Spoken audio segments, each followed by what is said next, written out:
No vilarejo de Vila Rica, encravado nas serras de Minas Gerais, durante os tempos coloniais, todos zombavam de Luísa por se casar com um simples tropeiro, até que um segredo de família mudou suas vidas para sempre. Sejam bem-vindos ao canal Cartas do Tempo. Deixe nos comentários de qual cidade você nos assiste. O sol caía atrás das montanhas, deixando um brilho dourado nas encostas, cheias de capim alto e pedras lisas. Na rua principal de Vila Rica, uma cidadezinha cheia de garimpeiros e comerciantes, Luísa caminhava rápido. Usava um vestido de chita meio desbotado, de um azul que parecia cinza, e carregava uma cesta com pães de queijo fresquinhos, recém-saídos do forno. Os cabelos cacheados, pretos como carvão, caíam soltos nos ombros, e no rosto ela trazia aquele jeito que aprendeu desde pequena, fingir que não via os olhares dos outros. Os cochichos vinham atrás dela como sombra. "Olha ela aí!" sussurrou uma mulher na porta da venda. "Mal casou e já parece que se arrependeu." "O que esperava casando com um tropeiro de mulas?" respondeu outra com um riso afiado. "Pobre veio, pobre vai ficar." Luísa fingiu não ouvir, mas o rosto esquentou. Não era a primeira vez que escutava isso, e sabia que não seria a última. Desde que disse sim a Mateus, o rapaz que guiava mulas pelas trilhas das minas, o vilarejo inteiro achou uma nova diversão: falar dela, julgá-la pelo que devia ter feito. Mateus não tinha terras, nem casa própria, nem sobrenome importante. Só tinha as mãos calejadas, um cajado de madeira e as mulas que guiava para outros. Mas Luísa via algo diferente nele. No jeito quieto, tinha mais que conformismo. Tinha uma calma que ela não achava em nenhum outro homem. Ela mesma vinha de família humilde. O pai morreu num desabamento de mina quando ela tinha 10 anos. E a mãe, Dona Rosa, criou 3 filhos lavando roupa para os ricos. Luísa aprendeu cedo que em Vila Rica, mulheres como ela não podiam querer muito. Talvez um garimpeiro decente, uma casinha de taipa e contar moedas para comprar sal. Naquele dia, ao chegar na praça da igreja, viu Mateus esperando perto da fonte. Ele era jovem, de ombros largos, pele bronzeada pelo sol e olhos escuros que pareciam enxergar tudo com calma. Estava com a camisa arregaçada e o cajado no ombro. Quando a viu, deu um sorrisinho leve, que para ela valia mais que qualquer oi. "Vendeu os pães?" perguntou.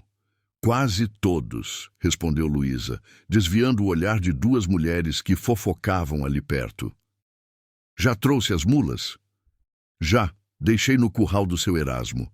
Amanhã subo cedo de novo." Enquanto falavam, Luísa sentia os olhares como agulhas. Alguns eram de deboche, outros de pena. Uma menininha passou correndo e soltou sem querer o que devia ter ouvido em casa: "A mulher do tropeiro!" e caiu na risada antes de sumir entre as barracas de frutas. Luísa apertou os dentes, mas Mateus, tranquilo, pegou a mão dela. "Não liga", disse baixo. "Palavra vazia o vento leva." No caminho para casa, andaram por uma rua de pedras tortas, onde era fácil tropeçar. Luísa pensava em como a vida mudou depois do casamento. A mudança para a casinha perto dos currais, o cheiro de terra molhada, os dias em que ele saía para as trilhas e ela ficava só, com o barulho do vento como companhia. Às vezes, a solidão pesava.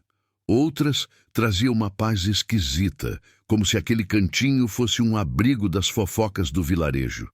Mas a paz não durava muito. Naquela noite, ao deixar pão na casa da mãe, Dona Rosa logo reclamou: "Luísa, filha, você podia ter arranjado coisa melhor. Um ourives, um comerciante, alguém com ofício." "Mateus tem ofício, mãe", retrucou ela, deixando a cesta na mesa. "Ele sabe guiar mulas como ninguém."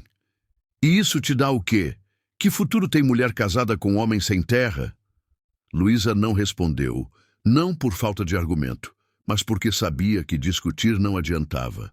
Despediu-se rápido e voltou para casa, onde Mateus acendia o fogo para esquentar um mingau. Ele olhou para ela com aquela calma de sempre, como se soubesse que as pressas e sonhos dos outros não importavam no mundo dele.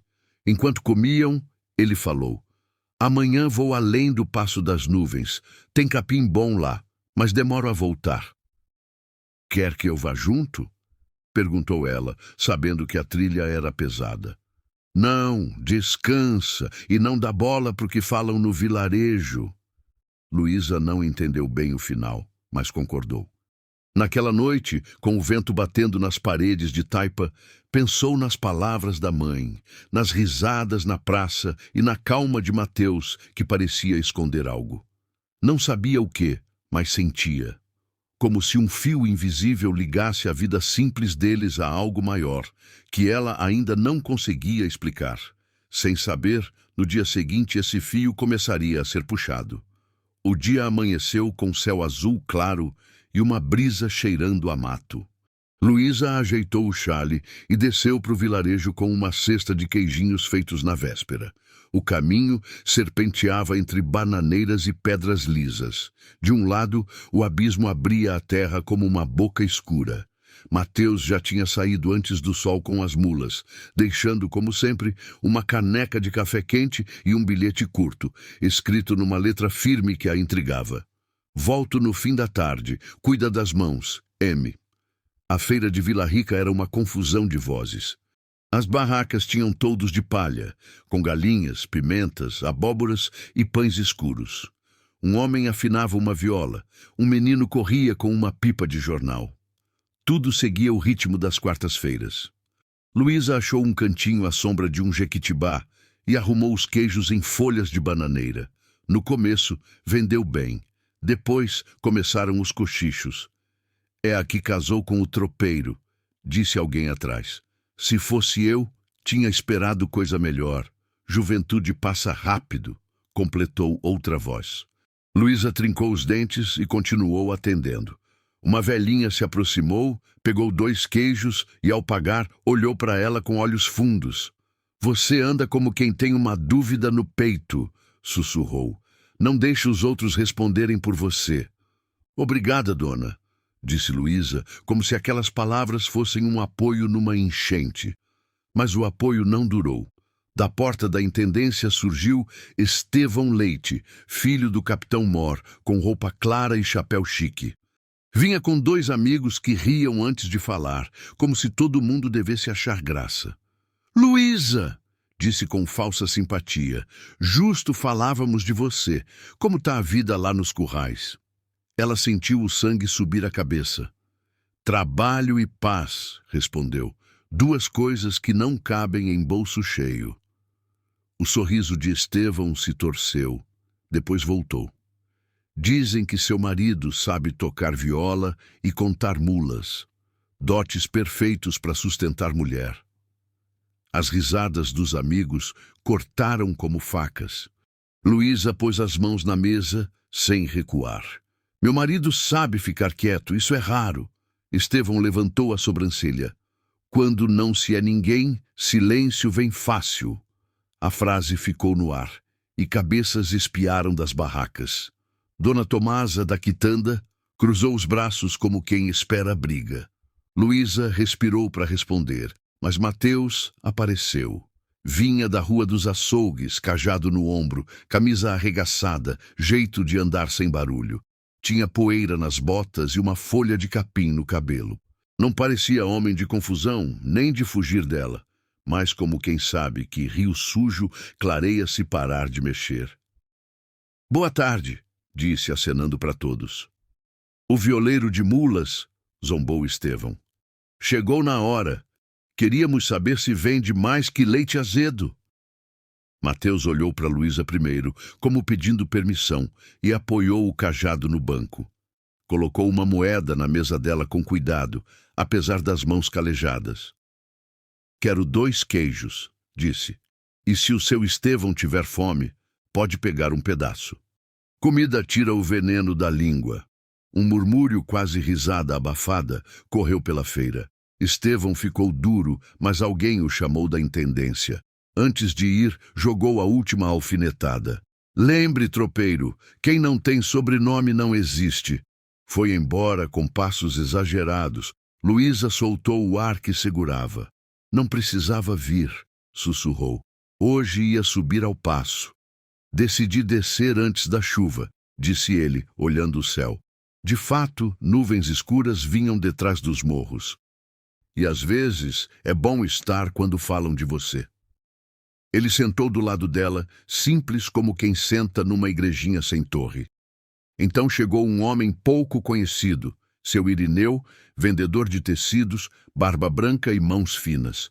Olhou Mateus com cara de quem junta lembranças. Rapaz, perdoa a pergunta. Você não passou por São Paulo anos atrás? Pode ser, respondeu Mateus, sem orgulho ou pressa. É pelo jeito de amarrar o lenço. É nó de gente fina, não de serra. Luísa virou surpresa. Mateus deu um sorrisinho de menino.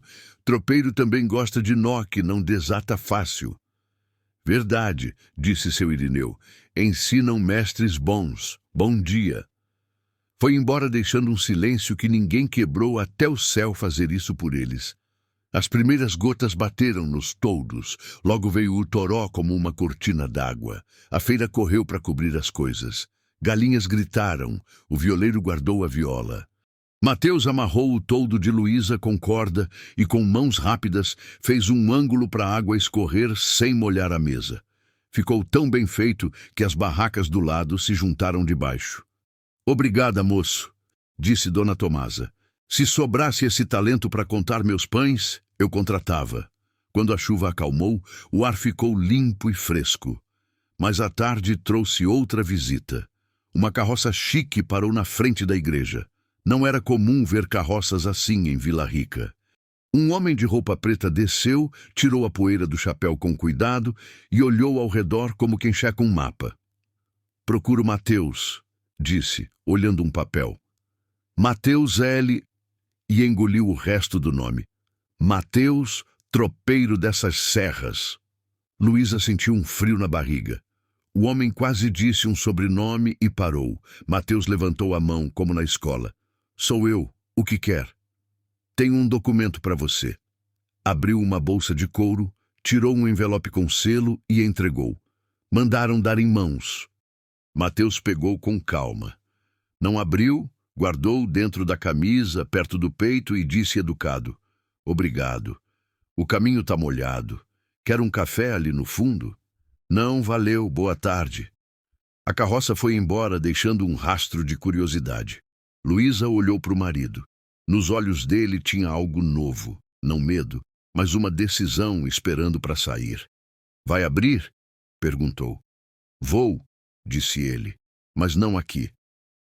Recolheram a mesa devagar.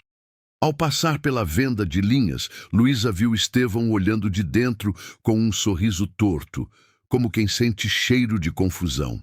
Ela não baixou o olhar, nem Mateus. Subiram para a casinha enquanto a serra cheirava a terra molhada que limpa e mostra tudo. Chegando, ele acendeu o lampião, sentou na mesa e pôs o envelope na frente como se fosse visita. Luísa notou o selo, uma letra L misturada com outra, talvez M em cera vermelha. Mateus quebrou o selo com uma colher. Tirou uma folha grossa com letra bonita, que parecia escrita por gente importante. Leu quieto. O rosto mudou pouco, um músculo na bochecha, um piscar rápido. Depois, guardou o papel. E aí? O que diz?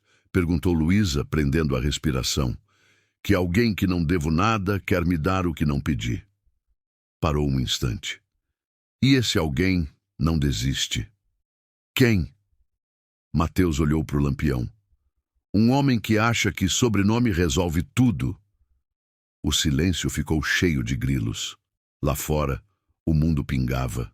Luísa esticou a mão na mesa e ele segurou com força que vinha do mato e de outro lugar, que ela começava a desconfiar.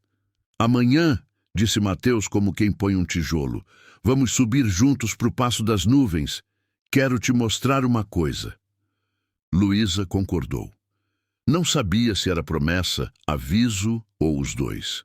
Só sentia que o fio invisível que puxou ontem agora apontava um caminho. Naquela noite, antes de dormir, achou outro bilhete no aparador, escrito na mesma letra reta.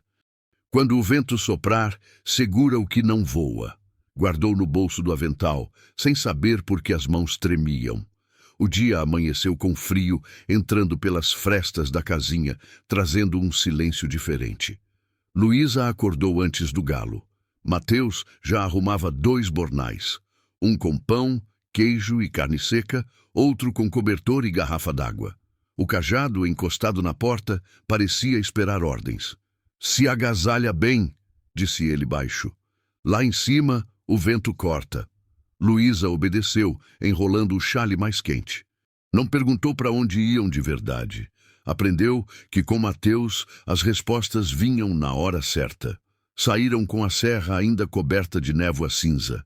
A trilha subia tortuosa, estreita em partes, beirando abismos onde o eco repetia cada passo. As mulas espalhadas na encosta mal olhavam para eles. "Já subiu tão alto?" perguntou Mateus, quebrando o silêncio. "Não, sempre fiquei nas saias. Minha mãe dizia que o passo das nuvens era para homens acostumados com ar fino." "O ar é o mesmo", ele respondeu. "Só que lá em cima não sobra." Conforme subiam, o vilarejo virava um punhado de casinhas de taipa num pano verde.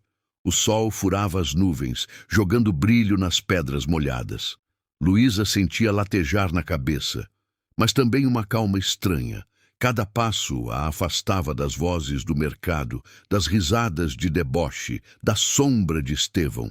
Depois de quase 2 horas, chegaram num claro onde o capim crescia alto e o vento mudava de direção sem aviso.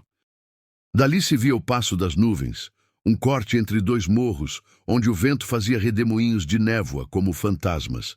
Mateus parou e apontou com o queixo para uma rocha grande, lisa pelo tempo. "Senta." Abriu o bornal e deu um pedaço de pão. "Antes de continuar, quero que escute." Luísa pegou o pão sem entender. "Escutar o quê?" "O silêncio", disse ele. "Aqui é diferente. Não é silêncio de medo nem de abandono. É silêncio que guarda." Ela fechou os olhos e deixou o lugar falar. Não era um vazio. Tinha zumbido de bichos, batida rápida de asas, estalo de galho seco, mas, acima de tudo, uma sensação de que aquele lugar guardava histórias que o vento não contava para qualquer um. Mateus respirou fundo e sentou do lado. "Quando era pequeno", começou, "esse lugar era meu canto. Eu vivia noutra parte, longe, numa casa grande com chão de madeira que rangia e paredes cheias de retratos de gente séria, olhando como se esperassem algo de mim."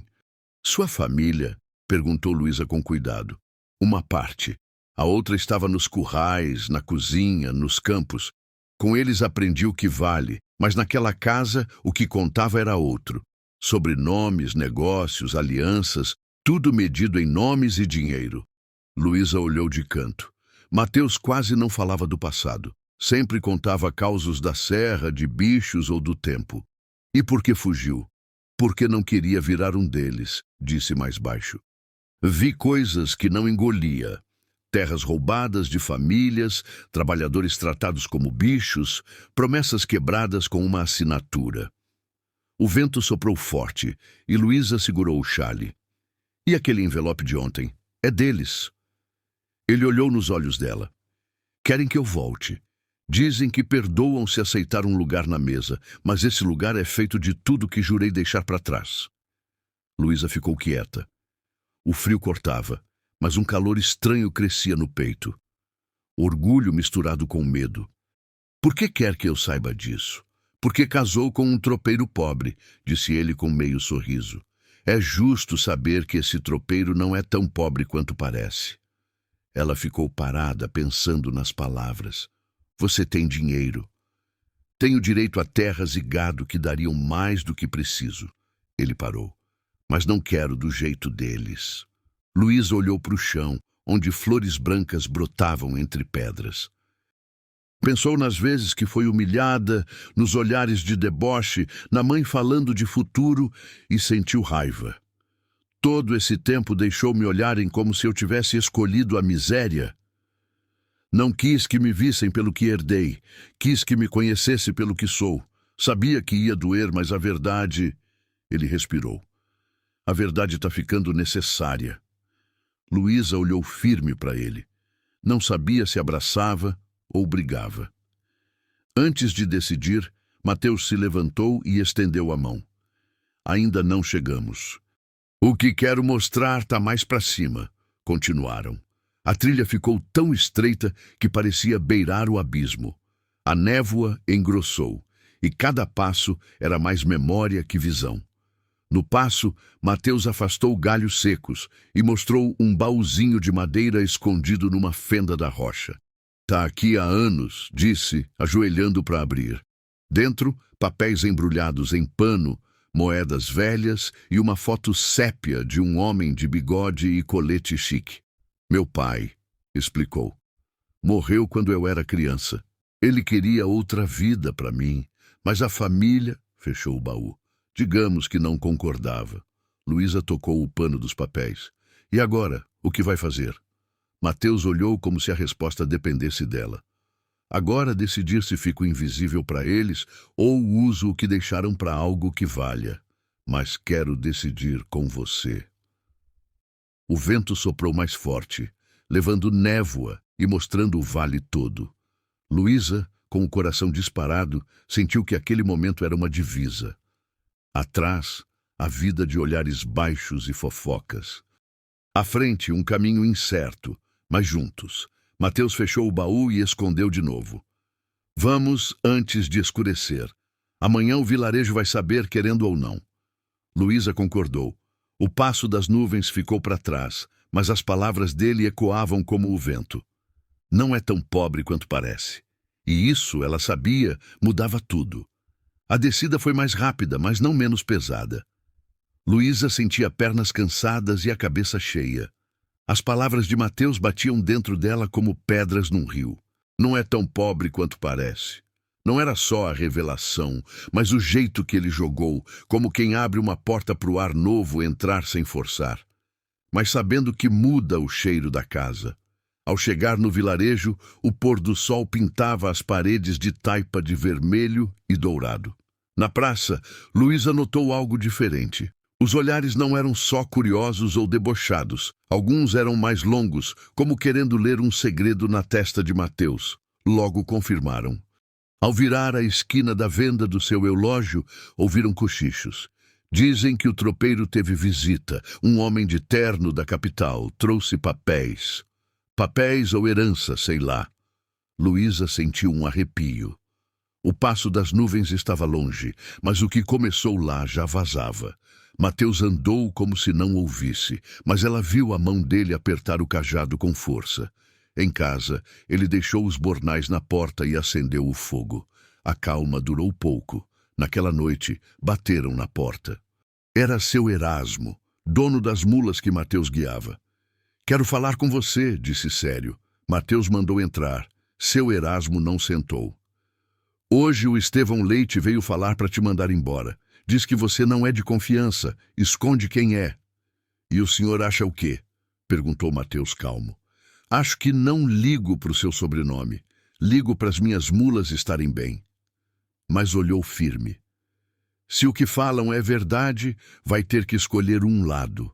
Aqui em Vila Rica, ninguém confia no que não entende. Quando ele saiu, Luísa fechou a porta e olhou para Mateus preocupada. Isso vai crescer. Vai, disse ele. Por isso amanhã falo com quem pode cortar os boatos.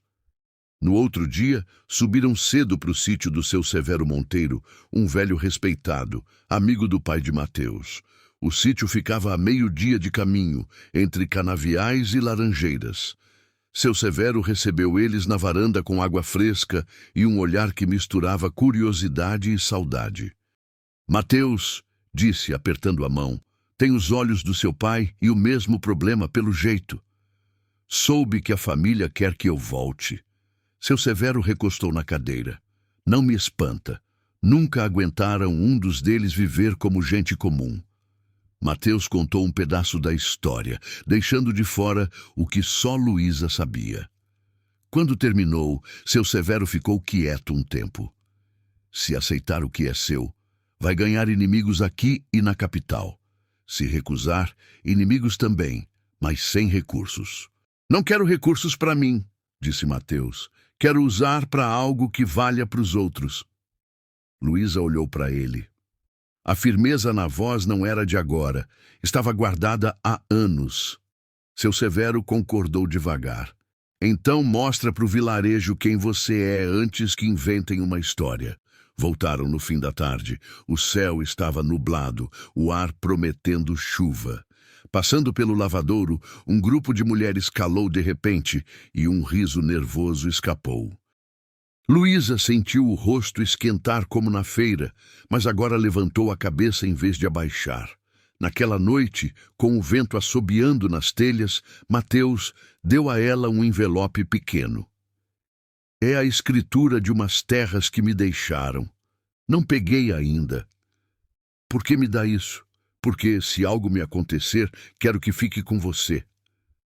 Luísa não soube o que dizer. Tocou o papel como se fosse quebrar. Mateus olhou com calma firme.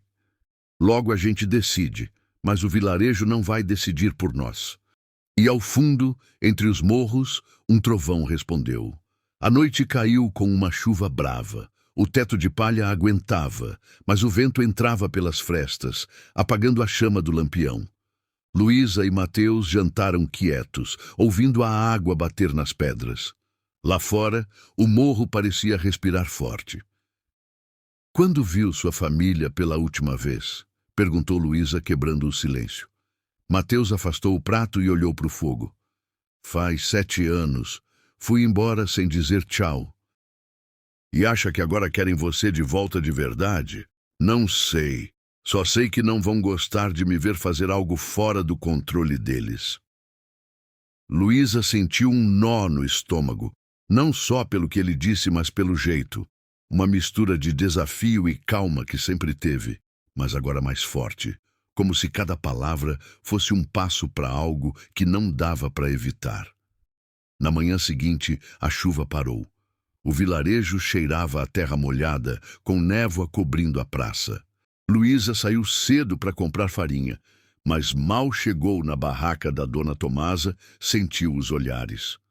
Não eram os de sempre, mais afiados, querendo saber mais. Luísa, disse dona Tomasa baixo. Ontem teve coisa. Um mensageiro da capital passou na intendência. E depois o Estevão Leite foi na casa do capitão Mor com cara de quem ganhou no jogo. E o que isso tem a ver comigo? O vilarejo todo fala. Dizem que seu marido é de outra classe e você sabe o que isso significa. Inveja, desconfiança e chance de fazerem mal. Luísa agradeceu o aviso e voltou rápido. Mateus estava no curral, arrumando a cerca. Ela contou o que ouviu. Então é questão de tempo, disse ele, sem surpresa. Não passou 1 hora e um cavaleiro apareceu na trilha. Usava capa escura e botas brilhando. Parou na frente da casinha e tirou um envelope grande da bolsa. Mateus? Perguntou, olhando um papel. Tenho algo para você. Mateus pegou, abriu o selo e leu em silêncio. Luísa viu a mandíbula dele apertar. Depois guardou o papel e acenou para o mensageiro. O que era? Perguntou ela quando o homem sumiu. Um convite, disse ele, do seu Anselmo Leite e da família. Luísa franziu a testa. A família? Sua família? É, querem nós dois, uma ceia na casa grande do engenho Espinho. O nome soou pesado. O Espinho era famoso, terras ricas, gado bom, uma fazenda que todo mundo respeitava. Luísa nunca tinha ido lá. Para o povo do vilarejo era outro mundo. Vai? Perguntou ela. Mateus olhou para ela como se medisse a reação. Vou e você comigo. A resposta deu um frio na barriga. Parte dela queria saber o que tinha por trás do convite. Outra parte tinha medo de descobrir. E o que vão dizer quando me virem chegar? que sou o homem que escolheu a esposa sem pedir licença. A voz dele ficou mais firme, e essa vai ser a primeira verdade que vão ouvir. Luísa não sabia se sentia orgulho ou medo. Lá fora, as nuvens abriam, deixando uma luz dourada nas encostas. Parecia até que o tempo se preparava para algo grande. E no ar, entre os pássaros voltando depois da chuva, Luísa jurava ouvir o murmúrio do vilarejo crescendo, como outra tempestade mais perigosa que a da noite. O dia do convite chegou mais rápido do que Luísa queria. Durante a semana, parecia que o vilarejo todo sabia antes deles. Cada vez que ia à praça, as conversas paravam quando ela passava, e os cochichos vinham atrás como sombra. Mateus parecia tranquilo. De manhã guiava as mulas, de tarde consertava ferramentas, como se a ceia na casa grande fosse só mais um compromisso. Mas Luísa sabia que não era. Ele quase não falava do passado, e agora ia enfrentar a raiz de tudo que deixou para trás. Na manhã da ceia, Mateus apareceu com uma camisa branca bem passada e um colete escuro que Luísa nunca tinha visto. "De onde tirou isso?" perguntou, meio sorrindo. "Guardei para quando fosse preciso", respondeu, ajeitando os botões. Luísa escolheu o vestido menos gasto, bege com bordado simples no colo. Prendeu o cabelo num coque baixo e pôs uma florzinha do lado, como a mãe ensinou para parecer arrumada sem exagerar. O caminho para o engenho Espinho era uma estrada larga, com jequitibás e campos verdes até onde a vista alcançava. Quando a fazenda apareceu ao longe, Luísa sentiu o ar mudar. Muros altos, janelas com grades de ferro, portão de madeira pesada que impunha respeito sem dizer nada. Na entrada, um homem de uniforme fez uma leve reverência. "Bem-vindos. O seu Anselmo e a família esperam no salão principal." Luísa e Mateus cruzaram um pátio de pedras com uma fonte jorrando água clara. Tudo era perfeito.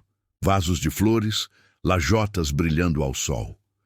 No salão, Luísa sentiu todos os olhares. Uma mesa longa, coberta com toalha branca e louça fina, estava cheia de gente que parecia rica só de estar ali. Homens de terno escuro, mulheres com vestidos de seda, penteados chiques e joias brilhando. Na cabeceira, um homem de cabelo branco e jeito sério se levantou.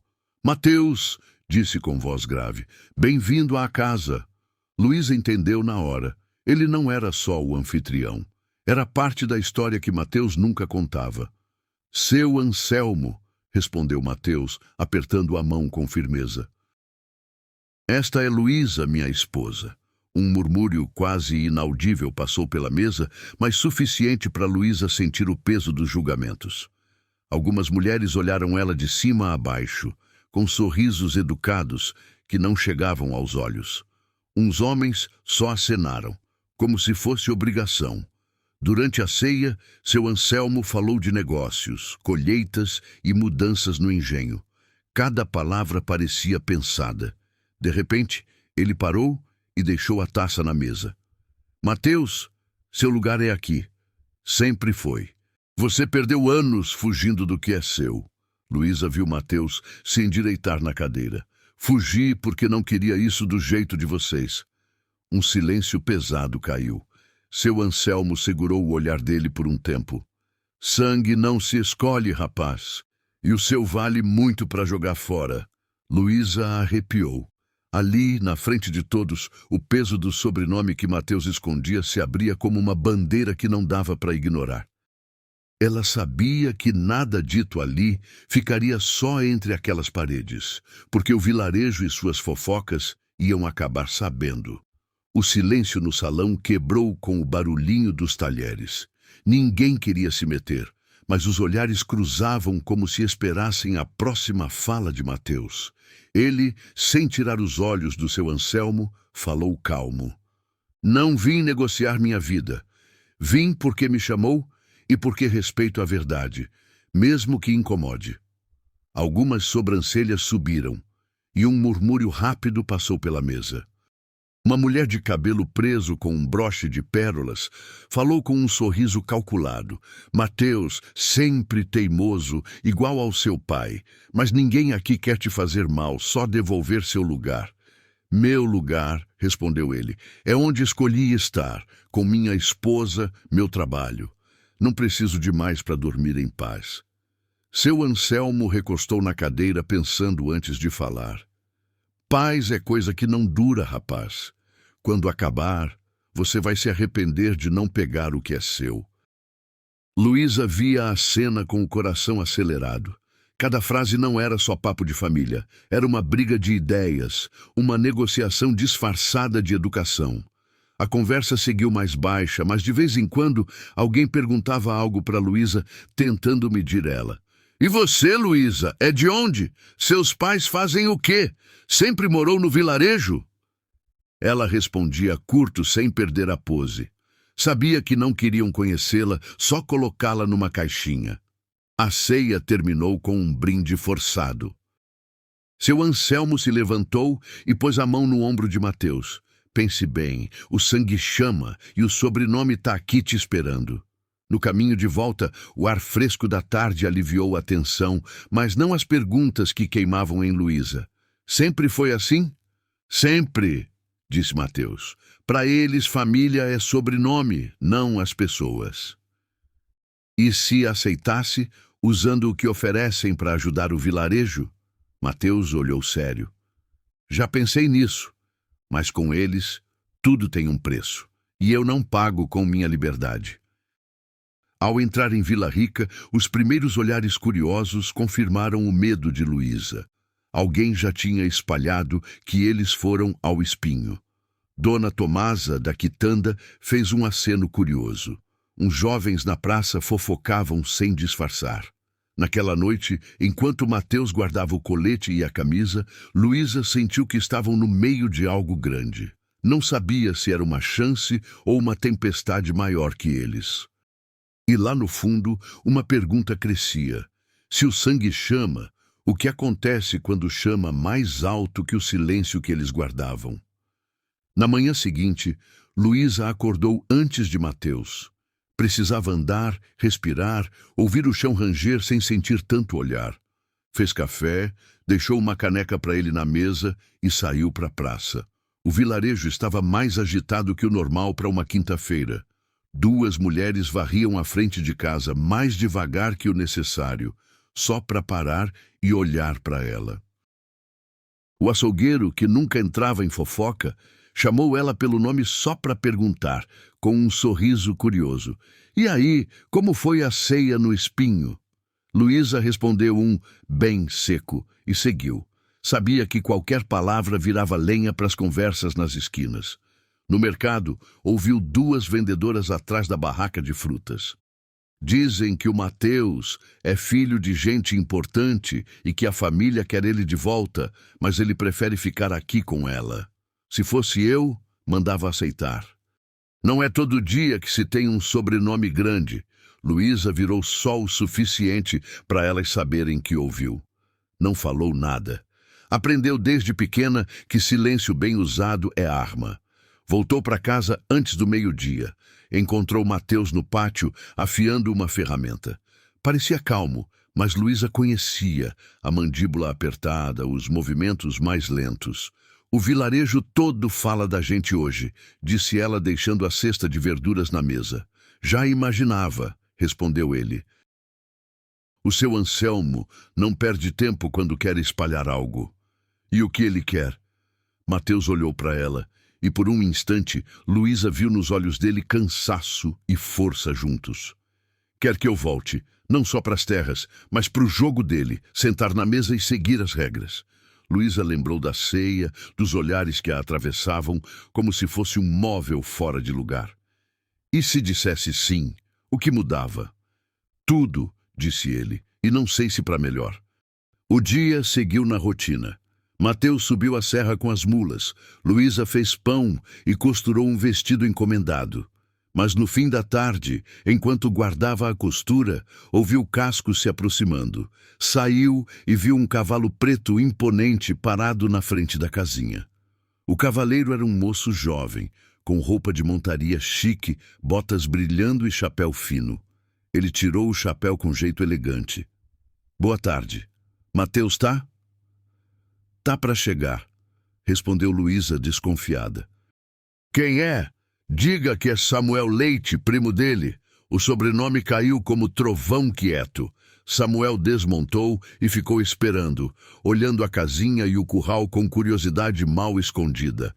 Mateus chegou logo depois e, ao ver o primo, parou a poucos passos, como medindo a distância. Não esperava te ver, disse. Nem eu, até me mandarem. O tio quer que você repense. Luísa sentiu a conversa como um campo cheio de armadilhas. Samuel falava educado, mas as palavras tinham peso. O que te oferecem é sério. Terra, gado, casa, seu lugar por direito. Lugar que vem com correntes, respondeu Mateus. Ou com chaves, se souber usar, retrucou Samuel, olhando firme. Pense, não é só de você. A frase ficou no ar, pesada. Samuel se despediu com um aperto de mão frio e montou o cavalo. Volto em uma semana, disse antes de ir. Espero uma resposta. Quando o barulho dos cascos sumiu, Luísa e Mateus ficaram quietos por uns segundos. Ela falou primeiro. O que ele quis dizer com não é só de você? Que se eu aceitar, arrasta todo mundo. Naquela noite, jantaram quase sem falar. Mateus parecia mais distante, como se pensasse em escolhas invisíveis. Luísa sentiu um misto de preocupação e orgulho. Preocupação com a pressão que vinha, orgulho porque ele seguia firme no que escolheu. Antes de dormir, Mateus pegou a mão dela e segurou um instante. Se algum dia aceitar o que oferecem, não vai ser por eles. Vai ser por você, por nós. Luísa apertou a mão dele, sem saber que os dias seguintes trariam boatos tão pesados quanto a névoa da serra. Boatos que testariam não só o amor deles, mas a lealdade de quem dizia respeitá-los. Porque em Vila Rica, a verdade nunca ficava inteira. Sempre tinha quem a torcesse para servir outro propósito. A semana depois da visita de Samuel foi um teste silencioso. Mateus não tocava no assunto, mas Luísa notava que, ao passar pela intendência ou pela venda grande, o olhar dele ficava mais duro. Ela carregava o peso dos olhares e cochichos, principalmente sozinha no mercado. Dizem que logo vão deixar a casinha, disse uma vendedora de temperos, como se fosse elogio. Vão morar numa casa com telhado novo lá no Espinho. Falam muita coisa, respondeu Luísa, seca, mas isso não parou o sorriso curioso da mulher. No lavadouro, as insinuações eram piores. Pensei que o Mateus era só um tropeiro pobre, olha só. Virou senhor.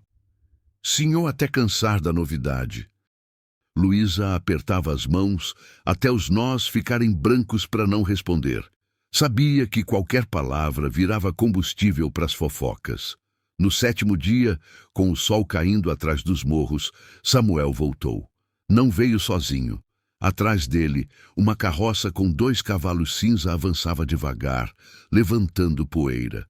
Da carroça desceu um homem alto, de preto, com chapéu de aba larga e uma bengala que parecia mais enfeite que necessidade.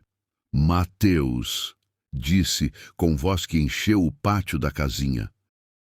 O tio tá cansado de esperar. Quer te ver hoje.